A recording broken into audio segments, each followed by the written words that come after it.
Well, first, thank you all for being here today. I'm Attorney General Josh Kaul, and I'm joined by several folks, including up here, DOJ Internet Crimes Against Children Task Force Commander Jesse Crow, the Director of our Office of School Safety, Trish Kilpin, Captain Dan Bauman of the Waukesha Police Department, Director of Student Services, Mark Lennerer with the School District of Waukesha, and Donna Bembenek, the President of Catholic Memorial High School. And we are here today to discuss digital safety as students around the state of Wisconsin are beginning the 2025 to 2026 school year. Now, at the Wisconsin Department of Justice, the Division of Criminal Investigation, as well as our Office of School Safety, work diligently to ensure that kids around the state of Wisconsin stay safe. And what we want to highlight today is digital threats. We all now live in a digital world, and it's important that children and parents are aware of the potential dangers online and how to navigate them. I like to harken back to when I was a kid and we would hear about the kind of dangers that we should be aware of, and we would hear about things like crossing the street safely and looking both ways, not talking to strangers. But in today's environment, kids who are growing up today need to be informed about online safety as well, because the reality is that kids and all of us spend a lot of time online, and there are real dangers for kids' safety and for all of our safety online. Each year, we've seen more and more reports of children being exploited online.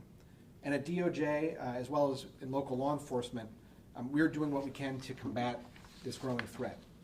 That includes keeping families informed about the threats that kids face and the ways that we can all work to keep kids safe online. Now, I want to highlight some of the current online threats that those in law enforcement see, because there's a range of things, from cyberbullying to exposure to child sexual abuse material, or CSAM, or contact from adults who are looking for CSAM. One of the more significant online threats to children that we're highlighting today is sextortion. That's a form of sexual exploitation where the offender threatens to release compromising material of the victim unless the victim provides something additional in return. Sextortion has led to some tragic consequences for victims, including mental health crises, and in some cases, even suicides. I want to highlight also that today is 988 Day. It's a day of action to raise awareness about the 988 Suicide and Crisis Lifeline and the continued need for mental health support. Now, with respect to sextortion cases in particular, they have been on the rise both here in Wisconsin and across the country. So far this year, the Wisconsin ICAC Task Force, which is led by DCI, has received approximately 400 cyber tips related to sextortion. That's up from approximately 230 tips in 2024. Did I get that number right? Yep. As well as approximately 170 tips in 2023 related to sextortion. Now, those numbers don't include reports that are made directly to local law enforcement agencies. Those are just tips to the Wisconsin ICAC Task Force. It's important for teens who may be the victim of sextortion to be aware that this is not their fault. And it's never too late for them to get help from a parent or a trusted adult. The person who is responsible is the person who is perpetrating this crime. And it's important for parents to know that the best way to protect kids online is by creating and maintaining open lines of communication with your kids about online safety. And as a new school year gets underway, it's a good time to talk about with your kids about what healthy relationships look like, and to address topics like consent, sexting, and cyberbullying, and how kids can stay safe online. By discussing characteristics of a healthy relationship, you can help protect kids from victimization, not only online but also offline, by giving them the tools to identify potentially unsafe or unhealthy relationships and to reach out for help if it's needed. It's also important for parents to talk to their kids about being good digital citizens. Teaching kids to stand up for others by reporting unkind or inappropriate behavior online can empower kids not only to stand up for themselves, but also to help protect other kids from potential victimization. Any concerns that children or other community members have can always be made to our Office of School Safety's Speak Up, Speak Out tip line. It's available 24 hours a day, 7 days a week. And reports to SUSO can be made online at speakup.widoj.gov by phone or text, and in the SUSO app. Exact contact information for SUSO can be found in the press release that we've handed out today. In addition to all that, contacting local law enforcement is an option, and we encourage students to reach out to any trusted adult, whether it's teacher, a coach, or of course a parent with information that can be helpful to keeping others or themselves safe.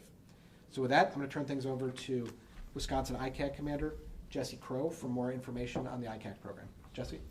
Thank you. All right.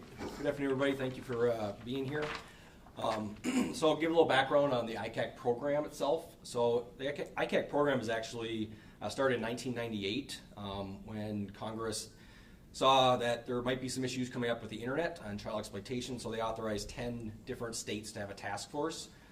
Shortly after that, they found that it was going to be a really good idea that every state is mandated to have a task force. And so in 1999, Wisconsin joined the National ICAC program, and we've been the head of the task force since then.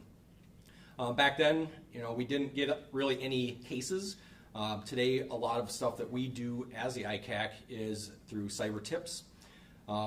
Last year, we received over 11,000 cyber tips, and that was a 55% increase from 2022 in cyber tips. The Attorney General talked about the sextortion cyber tips we receive. We still receive those, and we are on track to have many more than the 400 which we currently have. So currently our task force has over 330 ICAC affiliate agencies, Waukesha Police Department being one of them. They've been a long-term partner with us to help with investigations, outreach, victim support for online exploitation. Within our task force, we also have our canine program, our electronic storage device canine program. We have one currently at DOJ. But we have many others throughout the state, and they're used both for locating hidden or missed electronic devices, but they're also used for comfort dogs, for when we have to approach victims. We have to have victims go to court. So that program is been very, very popular here. So Attorney General talked about some trends. I just want to talk a little bit more about sextortion and really what it is and what we're doing to try and support the victims with this. So in Wisconsin, we have gotten a lot of tips. Local law enforcement also receives a lot of calls for service for this directly to their department that doesn't come through the National Center for Missing and Exploited Children. When we get these tips, we treat them as a high priority just because of the risk of mental health crisis or in some cases suicides. We have a crime response service within our Department of Justice, and we have 3 of those employees are also do all of the ICAC support as well. So we get these tips, we want to make sure that the child is safe. We notify local law enforcement to please do a welfare check and try and get a hold of the victim, the parents, or responsible adult to make sure that they're aware of this. And then we offer resources that we have.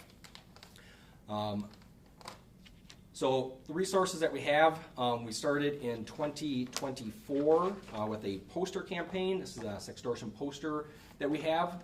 We print these and provide them to any community, any department that wants them. We have some examples back there. We have them in both Spanish and in English. And then late last year, early this year, we started with a sextortion resource card for kids and parents. It's a thin plastic card that can fit into a cell phone case or in a wallet. It doesn't have to be showing anybody. It won't rub off. And it gives a QR code that they can scan and goes right to the National Center for Missing and Exploited Children's cyber tip line. Plus it has resources on sextortion. It provides information, like the Attorney General said, that they are a victim of a crime. They can't be charged for the images that they sent or shared that they're being sextorted for, and that they really need to report this and that there is help for them out there. It also provides a 988 number on here. Because a lot of kids, when they do their last searches or have searches, how do they get help is one of the things that they have there. A couple of the resources that we have that for parents is our cybertipline.com. That's NECMEC's website, the National Center for Missing and Exploited Children's website. Has lots of resources there.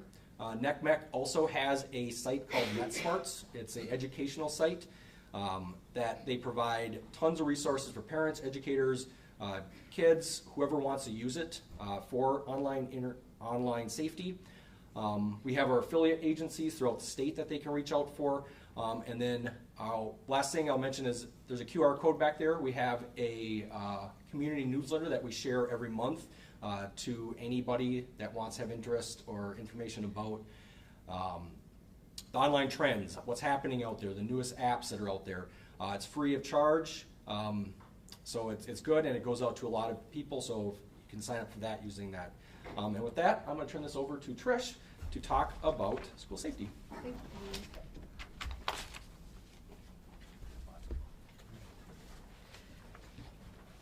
As you can tell from the speakers that have already spoken to you today, we collectively are trying to build supports so that every child gets the help they need if they are feeling scared, if they're feeling worried, or if they themselves are a victim, or if their friend is experiencing some kind of distress and needs help. Kids learn best when they're not afraid. Kids learn best when they're not feeling anxious in school. And we want kids to be able to focus on academics and on their positive social relationships. Speak up, speak out is one of the options that children have when they need to reach out and let someone know that help is needed. We are available 24 hours a day, 7 days a week. We received over 17,000 tips since we launched in September of 2020 on a variety of topics. Kids, it's very difficult for children when they are experiencing a stressor to let people know that they need help. And we need to reduce those barriers to reporting to us. We need to create cultures in our school where help seeking becomes normal, where kids who are in need of support aren't afraid to let somebody know. And when peers notice that a student, a classmate, a peer is struggling, they let someone know so they can get the help that they need and that they deserve. As we respond to tips through SUSO and make sure that we're reporting those to school and local law enforcement so that they can be handled appropriately, we're interacting with kids in real time and letting them know that help is here and that we care about their experience and we want them to have the solutions that they deserve. We know that there's needs to be multiple places where kids can get help. It's not just about one spot. And so SUSO is part of that. We want kids to go to parents, to go to their principal, their dean of students, their school counselor, their teachers, their coach, whoever they're comfortable with and whoever they choose to approach. But we also know that we have to be ready when kids come to us so that we help be part of that solution so they're not afraid to let us know that they need support and help. We have relationships with schools and law enforcement across the state as we work to get kids the help that they need through SUSO. One of those relationships is here in Waukesha with the Waukesha Police Department. And I think it was very striking to me that a student here in Waukesha was able to go to a school resource officer and let them know that help was needed a few years back and preventing tragedy in their school. We are proud when kids are able to come forward. We know sometimes it's challenging, and we continue to build the relationships with schools, public schools and private schools, and law enforcement so that we collectively can help kids when they need it most. So I'm going to introduce Captain Dan Bauman here from Waukesha, who will talk to you a little bit about what's going on here. Awesome. Thank you, Trisha. Yeah. In fairness, 620, did you want to get your microphone up here? No, it's all right. It should be picking it up just fine. You're good? Here. Yeah, all right. It should be fine. As another school year begins, we want to remind students, parents, and educators that digital safety is an important part of keeping our communities secure.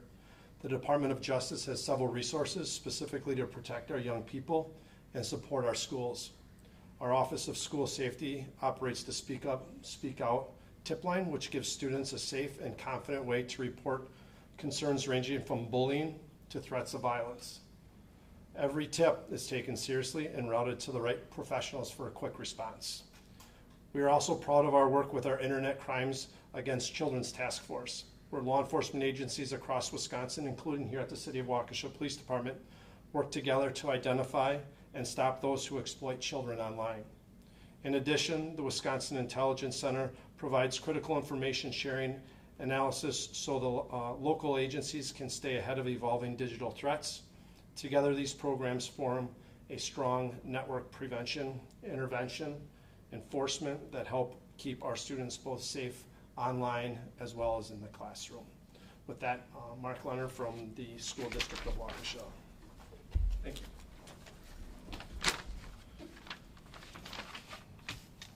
The district is proud to partner with the Wisconsin Office of School Safety in our continued utilization of the Speak Up, Speak Out program across all of our schools. The safety of our students is and always will be our top priority.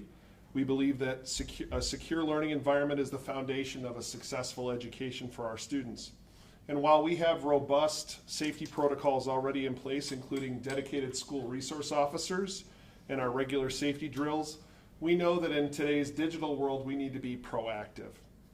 The district utilizes a number of digital tools to help our students stay safe, including strict web filtering, specific lessons on digital citizenship, and resources including in-person meetings for our parents and families on what they can do to encourage digital safety. The Speak Up program is a critical component of our proactive approach. It provides confidential and accessible way for students, parents, and community members to report any concerns that they have about a potential threat to school safety. This is not just about major incidents. It's about addressing a wide range of issues, including bullying, threats of violence, self-harm, and substance abuse. Not long ago, there was a time when a student might have to wait overnight or even through the weekend in order to reach out to a trained member of our student services staff. Well, now with Speak Up, Speak Out, they can reach out to a dedicated professional 24 hours a day, every day of the year. The Office of School Safety specially trained analysts ensure that students' concerns are addressed and that the appropriate school staff or law enforcement, depending upon the situation, are made aware. This collaborative approach ensures that we can quickly and effectively intervene to help someone in need and prevent a potential school tragedy.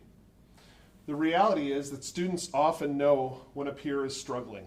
The Speak Up, Speak Out program gives them a safe, secure way to say something when they see something without fear of retaliation. Whether it's through the app, through their website, or even through the phone, there is now a dedicated resource for our students that empowers our school community to be partners in safety. I want to thank the Wisconsin Office of School Safety for their assistance and for creating this invaluable program and for all the training, resources, and expertise that they bring to the table in order to keep our schools safe. I also want to take a moment to specifically thank the Waukesha Police Department. The district is incredibly fortunate to have such a dedicated and professional police force working alongside us. From our on-site school resource officers who build relationships with our students every single day, to our partner officers at each of our elementary schools, to their broad support in our emergency preparedness training. The Waukesha Police Department is a vital part of our school community. Their commitment is essential to creating a safe and secure environment for our students and staff. And the district is deeply grateful for their service to our students. The school district is confident that by working together we can keep our schools safe and ensure our students have the secure environment that they need to learn and grow. Thank you. And I'll turn it over to Donna from Catholic Memorial. Thank you so much. Good afternoon, everyone. As you've heard from others, we are all here because we care about school safety. And as you've heard, my name is Donna Bebenek, president of Catholic Memorial. And school safety is a common thread that all parents, all schools, the police, the Department of Justice, Office of School Safety, we all are focused on how do we keep kids and our facilities safe. Catholic Memorial has been a proud partner of the Office of School Safety for many years, most notably and probably most profoundly critically important to us after the Waukesha Christmas Parade in 2021. Together, we understood at Catholic Memorial, along with the Office of School Safety, how this event was not episodic. It wasn't a moment in time. It was longitudinal, and it would be affecting our families and our students for many, many years to come. In our work together, we provided mental health services to students affected at the parade, those who were marching in the parade, those who were watching the parade, and those who were friends or family members were injured or worse. Some of these students that were at the parade and experienced this trauma are just starting high school now. The Office of School Safety's training and resources have been critically important for our faculty, staff, students, and the community at large. We have been able to work with the schools on doing investigations, and because of those investigations have kept our schools safe. We're able to conduct threat assessments, incidents response preparation, training, and reunification planning, and more. The Speak Up, Speak Out hotline is an important resource for our school. Students and parents can use SUSO, the hotline, when matters of students' safety and school safety is at risk, and they want to confidentially make a report, or it's after hours, as you've heard, and they see something and they want to say something. Which brings us to the topic today, safety in a digital world. This has always been a challenge, but today, AI and deepfakes makes this even more challenging. Students are online and engaging with different individuals who may want to cause them harm, but teens don't always understand that. We need resources to protect them. CMH has had a no cell phone policy during school hours for more than 7 years. We try to keep kids off social media as much as possible. The hours teens spend online is damaging in many ways. We ask parents to keep phones out of the bedrooms at night, especially so students can study or sleep. Online sites present false friendships and undue expectations that can send a teen spiraling down a path none of us want. SUSO has protected the school from weapons reports at after-school events, which resulted in immediate investigation and allowed us to know that it was safe to open the school the next day. We have had students worried about their friends after hours and the threat of suicide, with a call to SUSO so we could protect that student at risk and have a well-being check by the authorities at home. Today, so many of the threats that are present for the school start online. We can see and identify in a digital world when some threat exists, and working with the Office of School Safety to protect our school and students online is critical. These services and more provided by the staff of the Office of School Safety are significant. The staff is wonderful to work with. Our partners with our school are attentive to the needs of students and the needs of the school. We are grateful for their support. I'll turn it back over to the Attorney General.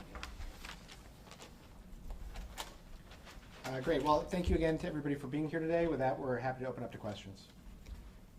AG Kaul, there's actually a bill going through the legislature right now on sextortion and just specifying it that it is a crime. Do you support that bill? I do, and we've been really pleased to see that bill moving forward. I'm hopeful that it will be signed into law soon, but what that bill will do is it will create legislation specifically addressing this crime and allow both law enforcement officers who are investigating it and prosecutors prosecuting cases to focus specifically on the wrong that's being done. So we're looking forward to this bill being passed. Just another question about sextortion. A lot of times, I've covered a few of these. It's actually like international people like doing this to children. How do you kind of deal with that then? Do you go to the FBI or what's your process? Yeah, I'll say a few words, and if our ICAC task force commander wants to add a few words, you're welcome to, Jesse. A couple things I'll say. So first, these cases can arise in a lot of different ways with a lot of online threats, but including these. Some of the threats happen internationally. When they do happen, making sure that there's work going on with collaboration between not just state and local law enforcement, but also federal law enforcement can be critical. There was a case prosecuted, I believe, in Michigan not long ago that involved somebody from overseas. But part of the reason we want to make sure we are raising awareness about this and providing tools to parents and educators and kids is because it can be hard to get accountability in some of these cases. And the more that we can do on the front end to make people aware of the dangers of this and to prevent cases before they happen, the more that we can help keep kids safe. Jesse, you want to say a few words? And it's for our standpoint, a lot of the tips we get are victim-based in Wisconsin, and those are what we need to focus on. And going out and make sure that victim has support, make sure that the responsible adults in their life have awareness of this, that there's a plan in place, and then collecting all the evidence we can. If it's overseas, we do work collaboratively with their federal partners for those because they investigate them. But it's very difficult if it's overseas cases. So, but it's victim support is really what our focus of this and the awareness through our sextortion campaign. Yeah, and just to go back to your earlier question too, I know Jesse and, some folks at DOJ were involved in working with legislators on it, so we're looking forward to seeing that bill pass as it moves forward. All right. Thank you all for being here. We appreciate it. Can I get a group picture of y'all before you? I know you mentioned that way.